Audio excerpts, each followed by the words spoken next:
지난 목요일에도 여기 강의에 있어서 거제동에 있는 국제신문 강당에서 여기 몇 분 뵌 적이 있습니다. 그때 참석하신 분 계십니까? 네. 와, 되게 많으신데. 이분들한테 똑같은 이야기 하면 안 되는, 내가 안 되니까. 그날 비가 많이 왔을 때 아주 많이 참석해 주시고, 했습니다. 그런데 오늘 또 여기 오니까 오늘 날씨가 또 개해가지고 또 다소 덥기도 합니다. 부산 올 때마다 느끼는데 여기 정치나 이런 데 신경 쓰지 말고 사람 살기는 부산이 항상 우리나라에서 최고라는 생각이 듭니다. 우리나라에서 최고가 아니라 세계에서 최고인지 모릅니다.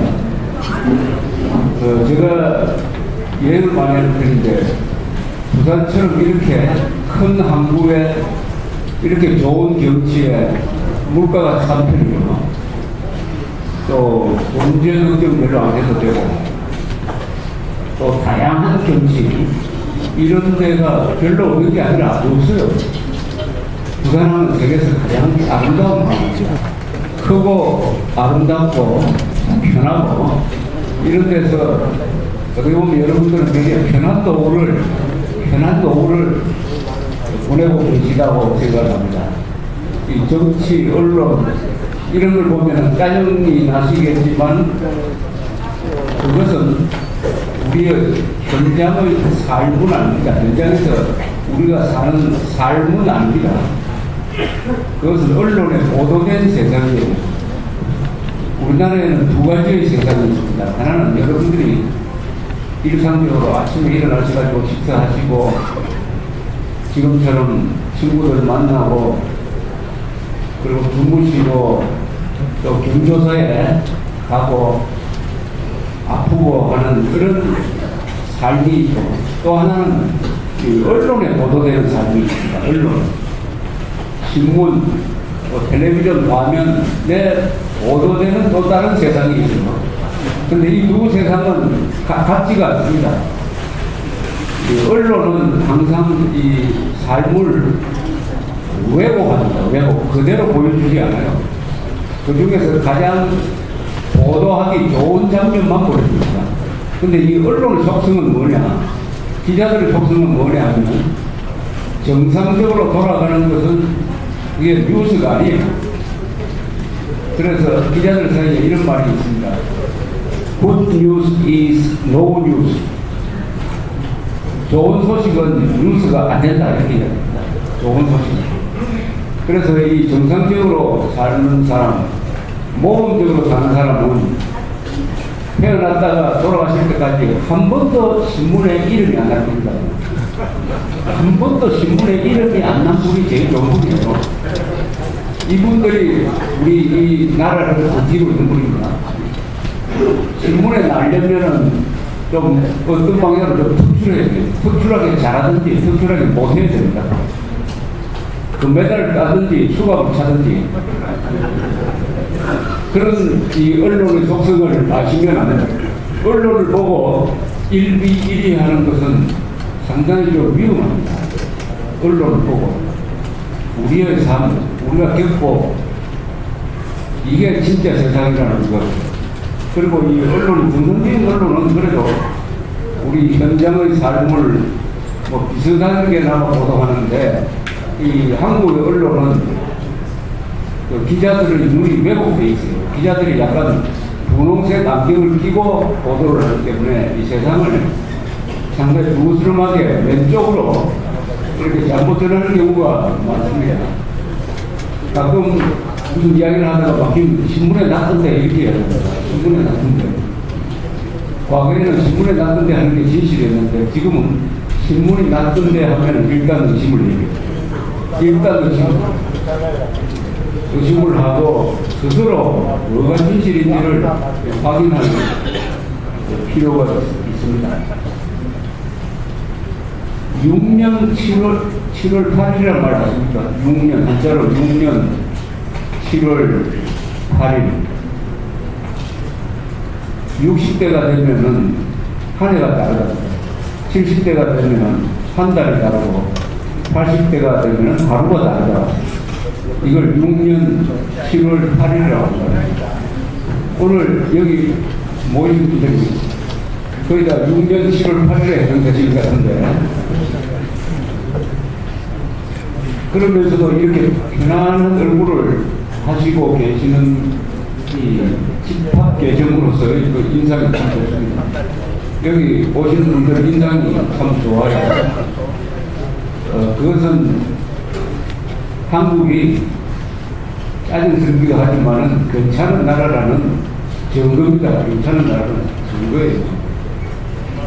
이 한 사람 두 사람은 잘 모르는데 이렇게 모아두면 어떤 그 집단적인 이미지가 생기는데, 우리나라는 어딜 가나 인상이 좋은 사람들로, 세계 도처에 가도 한국 사람한테는 굉장히 인상이 좋은 사람들로 평가되고 있습니다.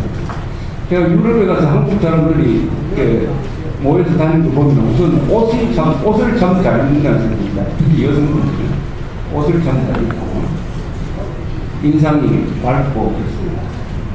요새 중국 사람들이 참 많이 몰려옵니다. 부산도 아마 광복동이라든지 서면 가면 중국 사람, 특히 이 백화점에 가면 중국 사람 많을 겁니다. 이 중국 사람들 원래 우리나라에 한 600만 이상, 한 700만 정도 전체 입국자의 반 이상을 차지합니다. 중국 사람들이 1년에, 작년에 벌써 해외여행을 1억이 했습니다. 1억. 중국 인구가 한 14억 되는데, 그 중에 1억이 해외여행을 갔습니다. 금년간에 아마 2억 돌파할 거고, 아마 3억까지 많아지면은 세계의 이 수요가 그걸 만족시키기 위한 호텔 시설, 그 다음에 또 비행기를 정편해야 되죠. 중국어 직접 많이 만들어야 되죠. 간판도 한자를 써야 되죠. 우리의 삶이 중국 사람들한테 바뀝니다. 요새 양양공항이라고 있었어요. 제가 강원도의 양양공항은 애물단지였습니다. 이게 많은 돈을 들여서 지었는데 하루에 비행기 타는 사람이 90명밖에 안 된다. 그런 양양이 요새는 연간 몇십만 명이 들어오는 아주 잘 돌아가는 공항으로 바뀐 것은 중국 관광객들이 오기 때문에, 중국 관광객들이, 특히 중국의 내륙에 있는 사람들이 바다 구경을 그렇게 좋아한대요. 그래서 양양에 와가지고 설악산도 가고 그 아주 좋은 동해 구경도 하고 그런답니다. 서울에서는 강남에 모텔이 많았는데 요새는 M자가 없어지고 다 H자가 들어가서 호텔로 갔어요. 호텔. 그러니까 아주 인상이 좋습니다. 이처럼 중국의 대폭발이 우리 관광 측면에서는 우리를 도와주고, 반대로 지금 현대중공업 같은 한국에서 가장 거칠한 회사 중에 하나인 현대중공업은 이 중국과의 경쟁에 몰려가지고 상반기에 1조 정도의 적자를 받았고, 그럼 노사가 합심을 해서 이걸 돌파를 해야 되는데, 이때도 노조가 파업을 할지도 모른다는 이런 아주 뉴스가 있습니다. 이 어려울 때는 뭉쳐야 되는데, 우리나라 사람들의 한 특징적으로 어려울 때 분열하는 경향이 있습니다. 포항제철도 상당히 위기입니다. 그러나 워낙 기술 뛰어나기 때문에 포항제철 현대중공업은 아마 기술 개발을 통해서 이 위기를 극복할 수 있는 저력이 있다고 저는 그렇게 생각하는데, 그런 바탕이 되지 않는 이 회사는 중국의 이 압박이 그냥 현실로 다가왔습니다. 핸드폰 시장에서도 중국이 압도적인 저력을 가지고 또 거대한 시장이 있습니다. 그래서 이 옆에 중국이 있다는 것은 기회이기도 하고 도전인데, 그것은 우리가 어떻게 그 상황에서 적응하느냐에 따라서 그러나 과거에는 우리가 위기가 오면은 그걸 좀 잘 극복을 해가지고 오히려 역전 드라마를 만든 이 경력이 있습니다. 그런데 그런 역전 드라마가 한두 번은 성공하지만 계속 역전 드라마가 계속될 수는 없는 것이죠. 고향 말에 투아웃에 만루 홈런을 치는 것도 한두 번이지 매번 그렇게 할 수는 없습니다. 매번 그렇게 할 수 있다고 믿는 것은 그 운을 너무 믿는 거예요. 운. 어떤 나라가 운을 믿고 뭘 하는 것은 굉장히 이렇게 위험합니다.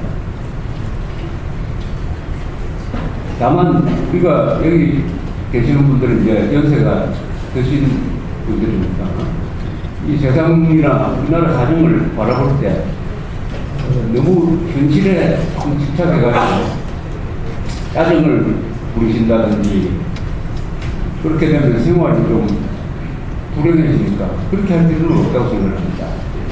이 긍정적의 비관이라 해야지 이 긍정하면서도 비관하는 것도 좋습니다. 우리 속담에 좋은 사람이라도 나쁜 점을 알아야 하고 싫은 사람이라도 좋은 점을 알아야 한다. 이런 속담이 있습니다. 자기가 좋아한다고 해가지고 그 사람의 나쁜 점까지 덮어줘서는 안 되고 싫다고 해가지고 그 사람이 가진 장점까지 우리가 무시해서는 안 된다. 이런 것입니다. 오늘 정치나 뭐 언론이 엉망이라고 해서 우리나라 전체를 나쁘게 보는 것은 자기 손해만 될 것이다. 이렇게 생각을 합니다. 우선 이 세상을 바라보는 기본 시각이 몇 개가 정리될 필요 있다고 생각합니다. 우선 이 세상은 바꾸기가 힘듭니다. 세상을 바꾼다는 참 힘들어요. 조금씩 이 개선하는 것은 되지만 한 번에 세상을 바꾼다고 하면 세상을 뒤집는다는 얘기인데 그것은 피를 흘리는 혁명을 통해서도 세상을 바꾸지가 않습니다. 그러니까 누가 나와서 세상을 바꾸겠다, 좋은 세상 만들겠다 이렇게 공약을 한다든지 선동하는 사람은 일단 사기꾼으로 보면 정확합니다. 일단 사기꾼, 세상을 바꾸겠다.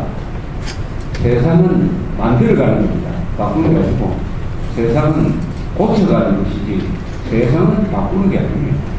세상은 왜 그러냐면 사람들이 다 이렇게 약점이 있기 때문입니다. 이 악을 건절하겠다. 건절이라는 말은 뿌리를 끊어버린다는 것이죠. 건절이 한자로 쓰면 뿌리 건자니까 뿌리를 악의 뿌리를 그냥 싹둑 잘라가지고 이 세상이 정의가 넘치는 세상을 만들겠습니다. 이것도 상당히 골치 아픈 이야기입니다. 악을 건절할 수가 없습니다. 악을 건절하는 방법이 하나 있어요. 있습니다. 이 세상에서 악을 없애려면 어떻게 하면 되겠습니까? 제일 좋은 방법이 하나 있어요. 사람을 다 없애버리는 겁니다. 사람도 없애버리면 한 사람도 남기지 않아야 돼요. 사람은 다 실수하고 나쁜 짓을 하게 되어 있습니다. 그러나 나쁜 짓 하나 하면 좋은 짓을 한 10개를 합니다. 그래서 그 나쁜 게 없어지는 것이고요. 그러니까 인간이 지구상에 존재하는 한 전쟁도 없어지지 않고 사고도 없어지지 않고 살인도 없어지지 않고 부정부패도 없어지지 않습니다. 다만 줄여갈 뿐입니다. 줄여가고 이 악이 득세를 하지 못하도록 악한 인간이 국회의원이 된다든지 악한 인간이 대통령이 된다든지 이런 것을 막는 정도의 목표를 두어야 된다고 생각합니다. 그래서 지난 200년 동안 루소라는 사람이 나와서 일종의 혁명 이론을 드리고 칼 마르크스가 그것을 그 정교하게 개혁 투쟁론으로 다듬고 그 다음에 레닌이라는 사람이 나와서 그 혁명 이론으로 만들어가지고 실천해가지고 러시아에서부터 공산당이 집권을 하고 그래서 모세동이라는 이 군사적 천재를 만나가지고 세계에서 인구가 가장 많은 중국까지 공산화가 되고 그게 또 한국까지 들어와가지고 또 유례가 없는 변태적인 공산주의가 북한에 이런 과정을 통해서 한 2억이 죽었다고 합니다. 공산주의라는 사상 때문에 세계에서 한 2억이 죽었다. 2억 명이 죽었다. 이 2억 명이 죽도록 한 그 출발이 되는 사상은 꽤 괜찮은 거예요. 좋은 세상 만듭니다. 좋은 세상을 만든다. 세상을 이 구조를 바꿀 수가 있다. 소셜 엔지니어링이라는 말이 있습니다. 이 엔지니어링, 그러니까 기술적, 공학적 대상이다. 이 사회, 인간도 이 물건을 뭐 뚝딱뚝딱 만들듯이 뭐 부품을 이렇게 끼우듯이 그렇게 할 수가 있다. 그렇게 하면 세상이 좋아진다. 주로 지식인들이 그런 이야기를 했습니다. 그것 때문에 2억이 죽었다고 해요. 2억이 죽었다. 세상을 바꾸겠다는 사람들 때문에 2억이 죽었다고 합니다. 한국에서는 그 영향을 받은 혁명사상을 가진 사람들이 한국에 많이 있어요. 그 사람들은 흔히 우리가 좌익이라고 합니다. 심하게 이야기할 때는 빨갱이라고 그러기도 하고, 공산주의자라고 그러기도 하고, 사회주의자라고 그러기도 하고, 또 좌파라고 그러기도 하고, 또 자기들은 또 진보라고 그러기도 하고, 또 자기들은 자기를 민주주의자라고 그러기도 하고, 또 진보적 민주주의라고 그러기도 하고, 이제 민족주의자로 이렇게 위장을 하고, 평화주의자로 위장을 하고, 때로는 환경보호론자로 위장을 하고, 평등을 부르고, 이런 사람들이 있어요. 그 코어에는 그런 혁명적, 세상을 바꾸겠다는 아주 오만 무선한 생각을 가진 사람들이 안에 들어있습니다. 이런 사람들은 일단 그 이념이 들어오면, 개혁투쟁론적 이념이 들어오면 양심이 살아있습니다. 그 양심을 마비시켜버립니다. 우리가 지금 일상적으로 신문을 보면은 저 국회의원은 왜 저렇게 인간으로서는 할 수 없는 짓을 하느냐, 인간으로서는 할 수 없는 부끄러운 짓을 하고도 왜 그것을 부끄럽게 생각하지 않느냐, 뻔한 거짓말을 왜 하느냐, 그러다 저 인간은 양심도 없느냐, 이렇게 물어요. 그 개혁투쟁론자들한테 양심을 기대하는 것은 그건 애시당초 무리입니다. 개혁투쟁론이 들으면 그 양심이 마비되어버립니다. 일종의 마취제예요. 양심 마취제입니다. 개혁투쟁론은. 인간을 그러니까 흉기로 만듭니다. 칼은 많이 죽여봤자 칼 하나가 사람을 몇 사람 죽였습니다. 그러나 인간이 그 개혁투쟁론으로 의식화가 되면 흉기가 돼가지고 수십 명, 수백 명, 수천 명, 수만 명, 수십만 명, 수백만 명, 수천만 명을 죽일 수가 있습니다. 인간이 흉기가 되는 것입니다. 이게 개혁투쟁론적 공산주의의 악마성이고 절대악입니다. 그래서 절대악이라고 우리가 부르죠. 옛날에 전국시절에 오자스라는 사람이 있었어요. 오자스 전국시절에 일국제 보면 많이 있었어요. 이 사람이 군사적 천재인데 이게 여러 번 배신을 당하고 보니까 이 사람이 나중에는 나이가 들어서 잔인한 짓을 참 많이 했습니다. 그러니까 친구가 사람을 보내서 오자스한테 충고를 합니다. 왜 그렇게 보복을 하더라도 그렇게 무자비하게 하느냐. 이렇게 많은 데 대해서 오자스가 한 말이 있습니다. 유명한 말이죠. 나는 저무는데 갈 길은 멀다. 나는 저무는데 갈 길은 멀다. 이렇게 얘기했어요. 나는 저무는데, 이제 나이도 들어가지고 살 날도 얼마 안 남았는데 갈 길은 멀다. 내가 복수를 해야 될 게 아직 남아있다. 할 일이 많다는 뜻이죠. 나는 저무는데 갈 길은 멀다. 이 연세가 드시면은 그런 조급함을 많이 느낍니다. 조급함. 나이가 들면은 우선 항상 세워보지 않습니까? 내가 건강하게 살 날이 얼마냐, 10년이냐, 20년이냐, 요 기간 동안에 뭘 해야 될 거냐, 이 자신이 초조해지죠. 그래서 이 노년의 실수를 하는 경우가 많다고 합니다. 노년의 실수는 초조하기 때문에. 그래서 저는 우리 연세드신 분들, 저도 뭐 그 그룹에 속합니다만, 이제는 너무 초조하게 생각하지 말아야 되는 겁니다. 그렇게 하려면 이 세상이라는 것은 강제의 천국이 무너지지 않는다. 우리 살아있는 동안에 대한민국이 우리가 원하는 그런 완전한 나라, 완성된 나라로는 이루어지지 않는다. 뿐만 아니라 무슨 100년 내로 불가능하다. 200년 어려울 겁니다. 우리가 지금 유럽에 있는 막 근사한 나라, 막 예컨대 스위스, 네덜란드, 뭐 이런 나라 있죠. 그런 나라 수준의 국민 교양을 갖추고 하는 데는 아마 100년 내로 이루어지면 그건 굉장히 성공하는 것이죠.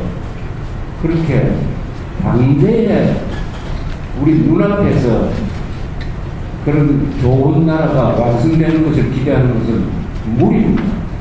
엄청난 그런 걸 기대를 접어야 됩니다.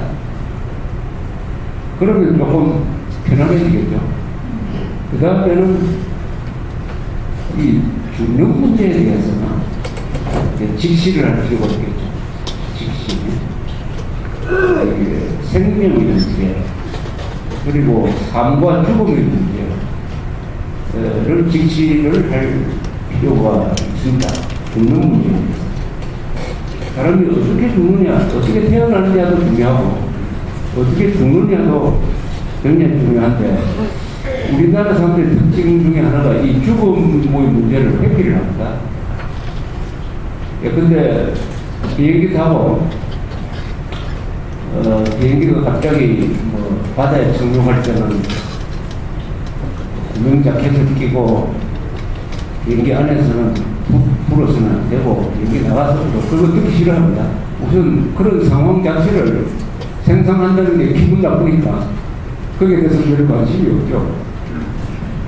그래서 죽음을 자꾸 죽음의 문제를 피하려고 하죠. 그런데 태어나는 것만 중요하게 생각하고 사는 것만 중요시하게 생각하고 죽는 문제를 생각하지 않는다면 그것은 인생을 바로 보는 시각은 아니라고 생각합니다.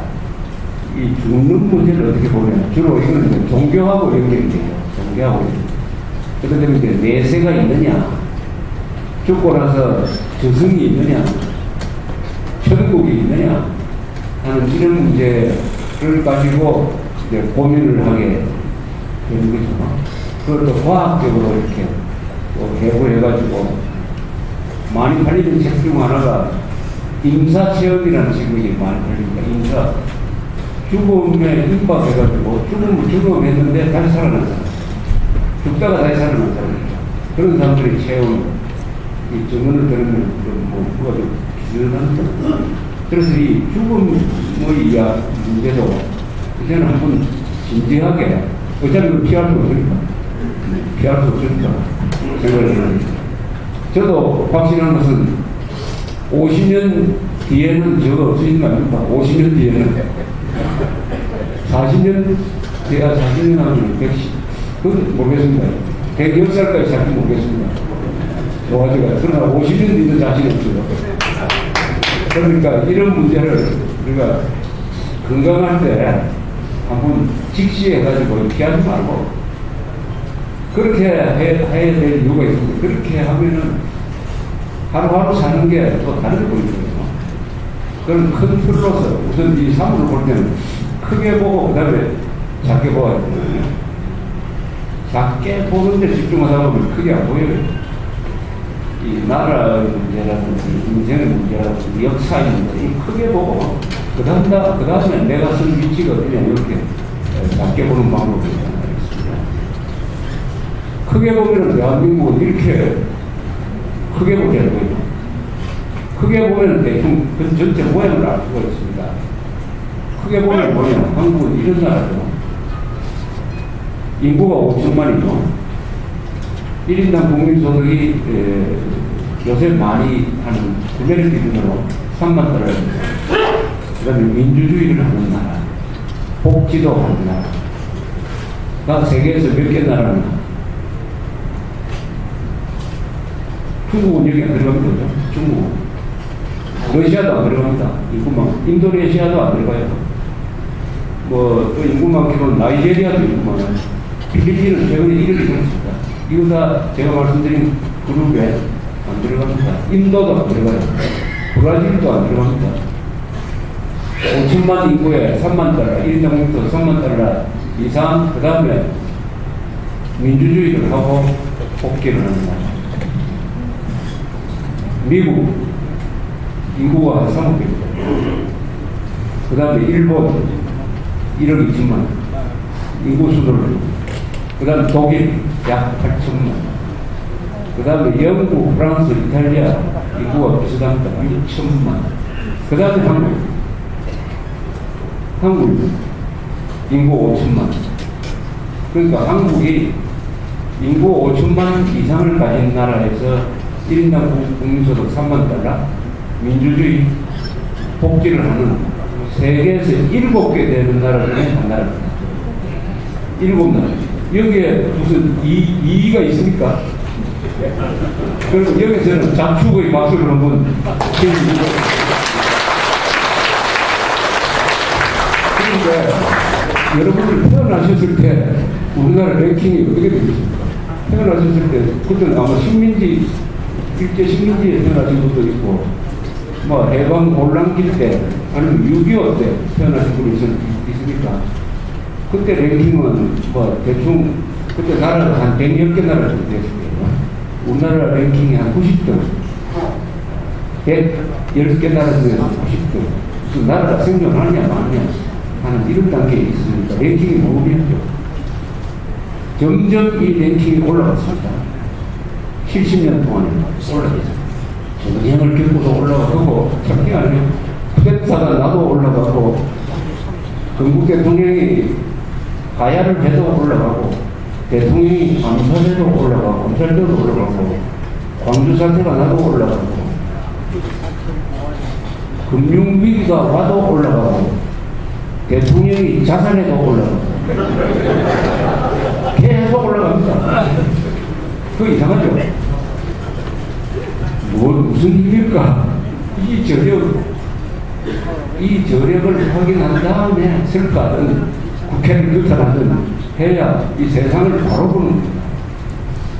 세상을 온전하게 보는 거죠. 아니, 세상이 복잡한데 그 현미경 갖다 대놓고 군대에서 맞아 죽은 사람한테 딱 현미경을 붙여가지고 이게 군대고 이게 세상이다라고 붙여주면 어떻게 보이겠습니까? 지옥이지. 그런 군대는 지옥이고 없애버려야 그런 나라는 세상에 존재해서 안 되려고 하는 거죠. 온전하게 보는 거죠. 온전하게. 온전하게는 입체적으로 보고 좋은 거 나쁜 거 두루뭉실하게 보다는 것이 아니라 두루두루 보는 거죠. 두루두루 볼 때 제일 큰 게 지금 말씀드린 그겁니다. 전체상, 이게 대한민국의 전체상입니다.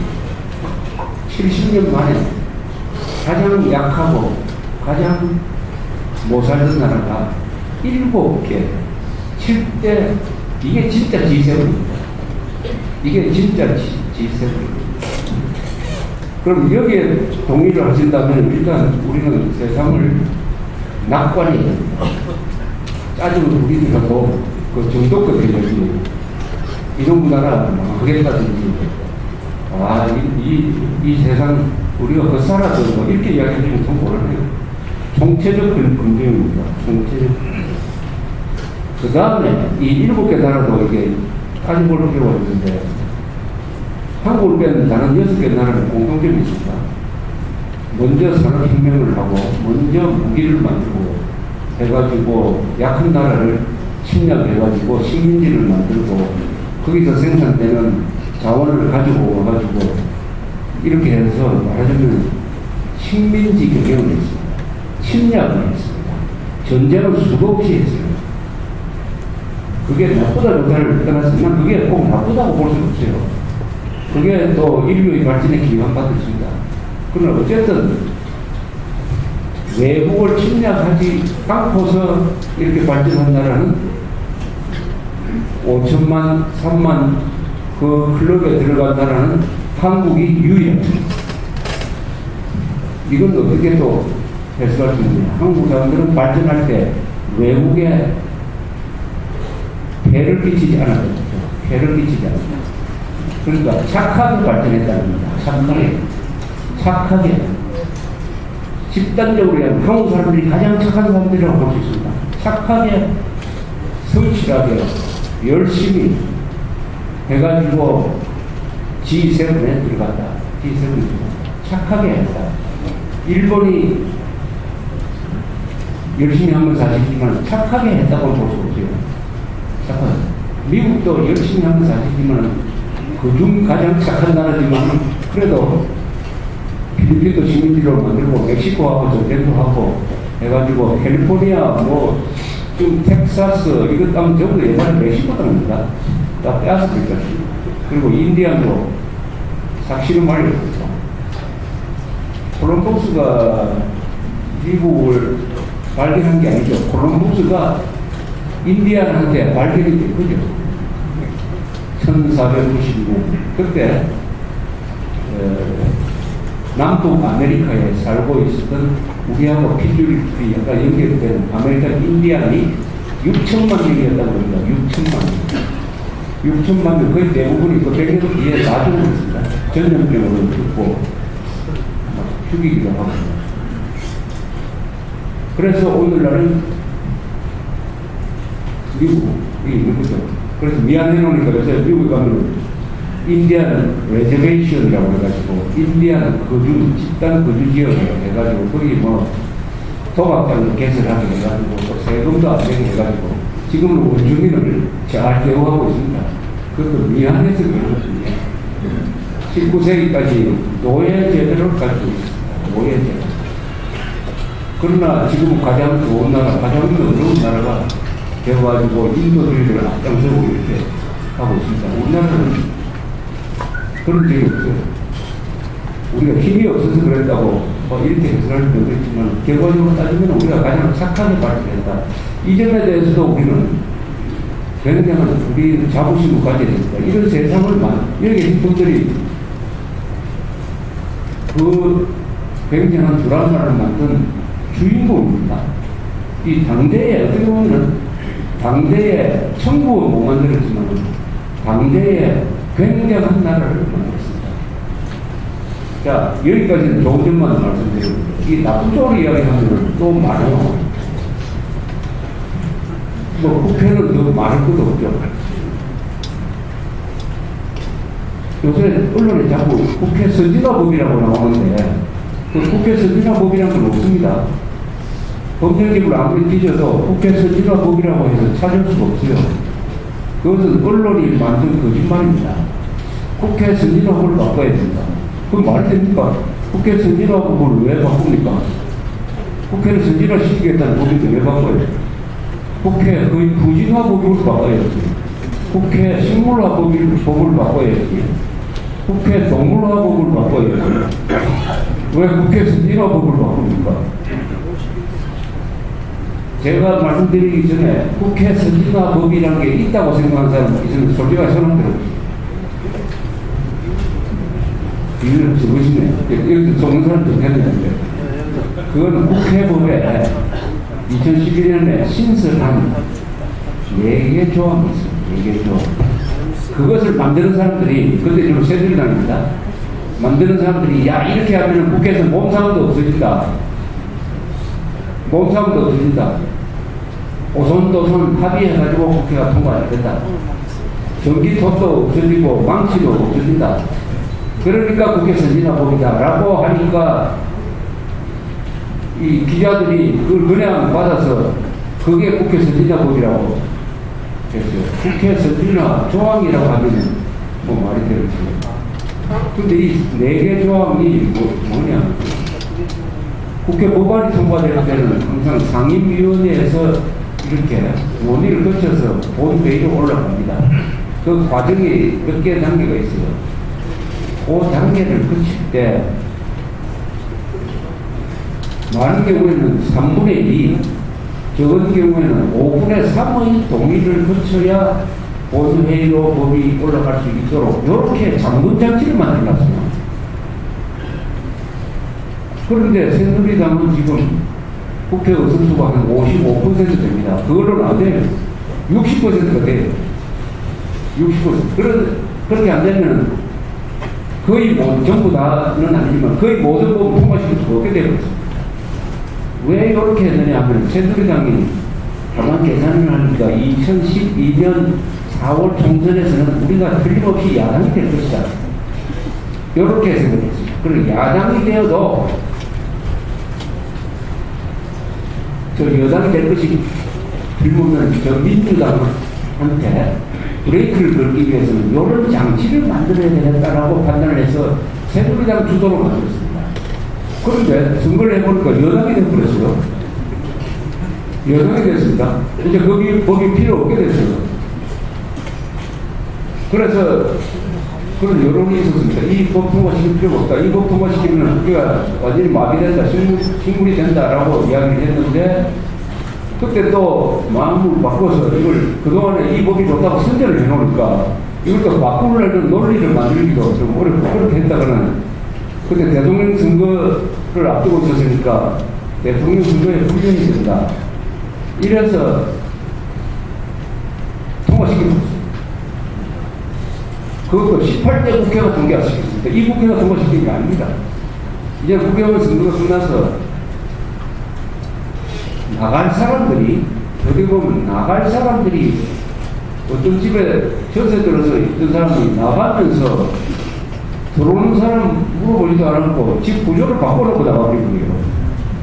집 구조를 엉망진창으로 바꿔놓고 나가니까 들어온 19대 국회가 꼼짝달싹할 수 없게 이렇게 됐습니다. 여기에는 당시에 황우리어 대표, 지금 교육부장을 하는 사람, 당시에 당 실력자인 박근혜 대통령이 책임이 있어요. 책임이 커요. 자, 이제 세월호 특별법 문제로 이게 이제 큰 부상이 됐습니다. 여당이 아무리 법을 통과시키려고 해도 소수 야당이 거부권을 행사하면 통과 안 된다. 거부권을 준 겁니다. 거부권을. 이 소수가 거부권을 가지고 있으면 그 회의체는 아무것도 안 됩니다. 유엔 안보리가 대표적인 일이죠. 거기에 5나라 상임 이사국 중에서 러시아, 중국이 사사건건 북한을 흔들고 시리아를 흔들고 이러니까 이게 유엔이 도리가 없어요. 도리가. 국회가 그렇게, 국회가 그렇게 됐어요. 정원 합의라는 것은 두 번은 없다. 어차피 나중에는 표대결로 가야 되는데 표대결이 두 번은 하게 됩니다. 이렇게 되니까 국회가 마비되고 국회가 마비되니까 그럼 자기 내산해야 될 거 아니냐? 논리적으로 맞죠? 세비도 안 받아야 되는 거 아니냐? 그 말도 맞습니다. 그런데 강제할 수는 없어요. 국회 해산이란 법이 없습니다. 내각 책임제에서는 국회 해산을 수상이 여당이 할 수가 없습니다. 그래서 총선으로 갈 수가 있습니다. 이 대통령 중심제하기 때문에 국회 해산할 수 있는 합헌적인 방법이 하나도 없습니다. 국회 해산을 강제로 하면 그건 헌법을 위반하니까 그것은 국가 발행이 되고 있습니다. 다만 국회를 해산하라 해가지고 그 압력에 의해서 지금 290몇 명 되는 이 국회의원이 스스로 사표를 내는 방법입니다. 그것도 같이 사표를 내야 됩니다. 사표를 내는데 보궐선거를 해야 됩니다. 그럼 보궐선거 한다고 해서 이 문제가 해결되느냐? 안 되죠. 그래서 일부 새누리당 안에서 또 일부 변호사들이 헌법재판에 이건 위헌법이다. 이 법 조항이 위헌이다. 해가지고 지금 걸어놨습니다. 일부 변호사들이. 그 논리 중에 하나가 이런 게 있습니다.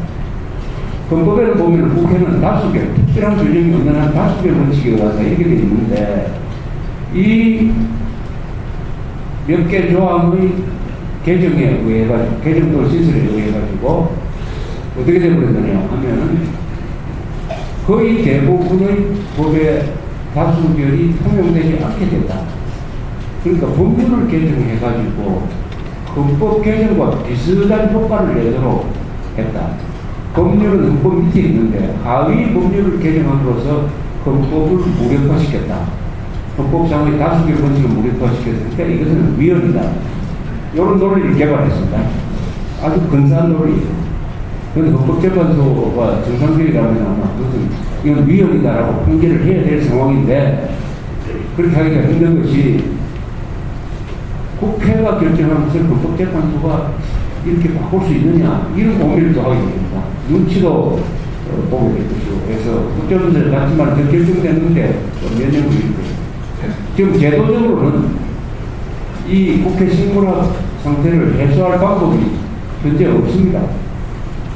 다만 다음 16대 총선에서 어느 정당을 힘을 좀 쓰게 만들려면 압도적으로 다수 의석을 주면 돼요. 그러니까 이제 과반수를 50%라고 생각하지 않고 60%라고 생각합니다. 국민들이 투표를 할 때 60%라고 생각하고 그러니까 이거 완전히 수학을 바꾸는 거죠. 그렇게 해가지고 그 법을 개정하도록 만드는 방법이 하나 있습니다. 문제는 이게 해결책이 없다는 데 여기 진짜 문제가 있습니다. 이 깝깝한 문제를 해결할 방법이 없다는 거죠. 해결할 방법이. 국회를 없애면 해결이 안 되죠. 국회 없애면 그 없애는 사람은 아닌 대로 감옥 가요. 전두환 노태우 부사를 감옥에 간 가장 큰 이유가 국회의 정상적인 개회를 막았다는 겁니다. 국회를 막았다. 국회가 열지 못하게 했기 때문에 군인들을 보내면 그것 때문에 감옥에 갔습니다. 그리고 이거 국회 강제해서는 안 됩니다. 그러나 자진해서는 돼요. 그러니까 국민들이 지금 자진해산하라고 운동을 일으키고 해가지고 압도적 압력을 행사하는 방법이 하나 있긴 있습니다. 또 다른 방법은 대통령이 법률을 입법하지 않고 개정하지 않는 범위 안에서 국가를 통치하는 방법이죠. 대통령령이라든지 이런 걸 통해서 또는 법과 관계없는 부분에서 하는 방법이 있어요. 그것은 어떻게 보면 이 문제가 상당히 피해가 있습니다. 그렇게 하면은 그렇게 해도 국가는 운영이 되겠지만 이 어려운 지금 상황에 처해 있는 나라에 새로운 활로를 열고하는 그런 것은 아마 하기 힘들어요. 상황이 그렇다는 걸 제가 말씀드립니다. 제가 뭐 뾰족한 해결책, 아무도 얘기 뾰족한 해결책이 없어요. 이걸 보면 한국 민주주의가 아까 근사한 나라 7개 들어가는 나라에 만든 그 부분은 우리의 큰 복이었지만 속과 함께 과가 들어와가지고 과잉 민주주의가 하나 있다. 들어왔다 이거죠.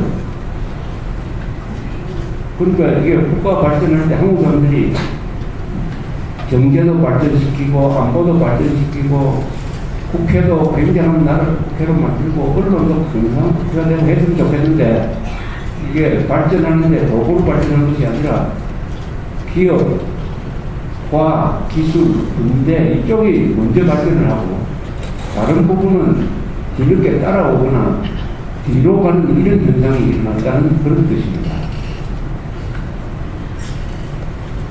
그런 점에서 넓게 보면은 G7에 들어간 나라를 만들었는데 국회만 딱 이렇게 보면은 아주 이게 웃기는 나라가 웃기는 국회가 되어 있습니다.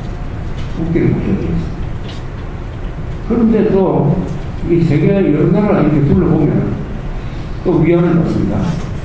어떤 위안을 받느냐. 그래서 한국에서는 이 문제가 생겼을 때 광화문에서 플래카드를 들고 그 광장에 금지되어 있는 텐트도 치고 해가지고 장기 농성도 하고 하면서 좀 다소 눈에 거슬리는 행동을 하지만 그래도 아직은 총을 들고 문제를 해결하겠다는 사람이 안 나타나고 있습니다. 이 문제를 해결할 때 이거 안 되겠다. 총을 들어야 됩니다. 그냥 탱크를 몰고 나와야 되겠다. 누구를 그냥 죽여버려야 되겠다. 어느 한 세력을 완전히 다 쫓아내는지 이렇게 하는 사람은 아직 없습니다. 그거는 대단한 겁니다.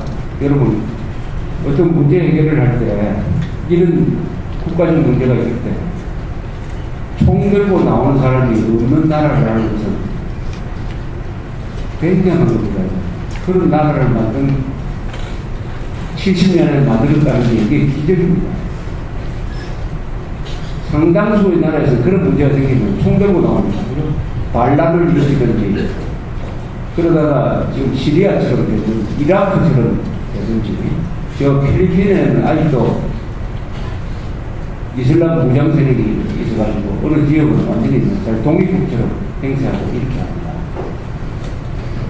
미국에서도 흑백 차별이 있으면 최근 몇십 년 전까지만 해도 백인들이 KKK단이라고 만들어가 하얀 그 두 번 뒤집어 쓰고 백인들 잡아가가지고 그냥 죽이고 하는 일이 미국에서도 있었습니다. 그 민주주의 국가로서 제일 발전한 영국도 최근 수년 전까지 그 아일랜드의 북쪽에 있는 북아일랜드에서는 내전 상태였지 않습니까? 내전. 그래가지고 몇천 명 죽었어요. 스페인도 마찬가지입니다. 또 바스크 분리주의자라고 하는 사람들. 또는 요새 또 영국에서는 뭐 스코틀랜드가 독립하겠다고 투표도 하고 하죠. 한국에서는 아직 뭐 어느 데서 독립하겠다고 그렇게 나오는 데는 없지 않습니까? 그렇게 보면은 또 이 정도는 아무것도 아니다. 이렇게 또 볼 수가 있습니다. 세상은 다 보기에 따라서 이게 이 정도는 웃어 넘기면서 이게 뭐 짜증내는 우리 뭐 발전해 왔는데 이 정도는 있어야지. 어떻게 사람이 복만 받아주느냐. 봐도. 그래서 이럴 때는 덤덤하게 이 문제를 보는 게 짜증스럽게 보면 안 되고, 복이 있으니까 봐도 같이 왔겠지. 동전은 양립이다. 복이라는 안면이 있으면 반드시 그 뒤에는 화가 붙어 있는 것이다. 다만, 화를 어떻게 줄이느냐, 해결하느냐 하는 그런 슬기를 발휘할 때라고 보면, 그렇다고 해가지고 국회 식무라 여기에 대해서 가만히 있으라는 이야기가 아닙니다. 여기에 항의하고 전화하고 이렇게 하되 절망적으로 짜증내면서 자학적으로 해서는 안 됩니다. 자학적으로 해서는 안 되고, 왜 자학적으로 하느냐 하면 이 세상은 당장 내가 원하는 세상이 되어야 한다 하는 그런 희망이 있기 때문입니다. 그런 희망을 접고 그런 세상은 불가능하다. 그런 거 기대해서는 안 돼요. 그건 하나님도 할 수 없는 것이다. 차라리 하나님도 할 수 없는 것을 하겠다고 하면 그거는 자기가 뭐가 좀 잘못됐다고 이렇게 판단을 해주니까 이렇게 생각합니다. 세월호 특별법이라는 것은 특별법을 만들어서 절대로 안 됩니다. 그 지금 특별법 만드는 것을 전제로 해가지고 지금 자꾸 조합을 적으려고 하는데, 이제는 사실은 국회 해산과 더불어 세월호 특별법을 만들지 말라고 주장해요. 저런 식으로 특별법을 만들기 시작하면 교통사가 100명 이상 사상자가 날 때마다 특별법을 만들어가지고 이래 되면 특별법이 본법보다도 더 많아질 겁니다. 많아질 거예요. 그리고 세월호 사고는 우리 조갑대 작품에 들어오면은 요새 해경 사람들이 수기를 쓴 거 연재되고 있습니다. 그걸 한번 보이고 조갑대 작품 쳐가지고 들어오거든요. 여러분들이 신문이나 방송에서 볼 수 없는 기사가 거의 실려 있습니다. 해경 구조대원들, 잠수부들, 우리 얼마나 지금 고생하고 있는지, 일기식으로 쓰고, 또 기자 한 사람이 직접 그 사람들하고 같이 무속으로 잠수를 해가지고 쓴 수기가 있어요. 그걸 읽어보시면은 아마 여러분들이 지금까지 접하지 못한 정보가 거기 있을 겁니다. 지금 하루에 거기서 쓰는 구조에 들어가는 돈이 하루입니다. 하루에 5억을 쓰고 있어요. 5억. 하루에 5억. 수십 척의 배가 그 망을 쳐가지고 시신이 유실되는 걸 막기 위해서 그 지역을 이렇게 포기를 하고 있어요. 지금 실종자라고 하지만 뭐 사라질 리는 없고 결국 시신인데 10구 정도 남았는데 그걸 지금 찾아내려고 그 깜깜하고 조류가 급한 쪽으로 계속 장수부들이 들어오고 세계에서 유례가 없는 지금 수색자가 밤낮으로 하는데 밤에 알려니까 조명탄을 쏘아 올리니까 그동안에 쏘아 올린 조명탄 값이 200억입니다. 조명탄 값이 200억입니다. 200억. 요새 부산에서 10월달 되면 어디 저 바다에서 불꽃놀이 하죠. 그거 아마 몇십 회 한 것보다 더 많이 보고 아마 조명탄이 발명된 이후에 한 군데서 이렇게 조명탄 많이 쏘아올린 건 처음입니다. 또 그것도 모자라가지고 배를 건져 올려 달라는 게 없죠. 그 배 건져 올리려면 한 2,000원 든답니다. 그 건조기보다 더 많이 듭니다. 이렇게 하고 그런데 아무도 그만두자는 이야기를 못합니다. 이런 비슷한 사고가 1994년에 발티기해에서 느껴졌습니다. 그 스웨덴 수역에서 에스토니오 코리아호를 제가 또 비슷한, 구조도 비슷한, 세월하고 비슷한 배에서 그에 침몰해가지고 한 800명이 죽었습니다. 스웨덴은 어떻게 했느냐? 구조 작업을 중단시켰습니다. 중단시키고 그게 콘크리트를 들고 와가지고 바다 안에서 무덤을 만들었어요. 유족들한테 설득을 했지. 이 시신을 먼저 올려봤자 무슨 의미가 있느냐. 우리 조선 출제하는 겁니다. 그래서 그렇게 처리하고 콘크리트 산이 하나 생겼으니까 그 접근하지 못하도록 국회와 하나 만들어 놓는 걸로 끝냈습니다. 자, 이렇게 열심히 하면서 또 국가가 수사를 철저하게 했는지 너무 심하게 했는지 모르지만 관련자를 구속한 사람은 130명이 넘습니다. 불구속된 사람은 아마 그보다 숫자가 더 많을 거예요. 성해진 해운의 실질적인 그 주인인 유경이라는 사람은 도망자가 됐다가 중국 대표들이 죽었습니다. 그 일가가 다 감옥에 갔던지 쫓기는 시스템.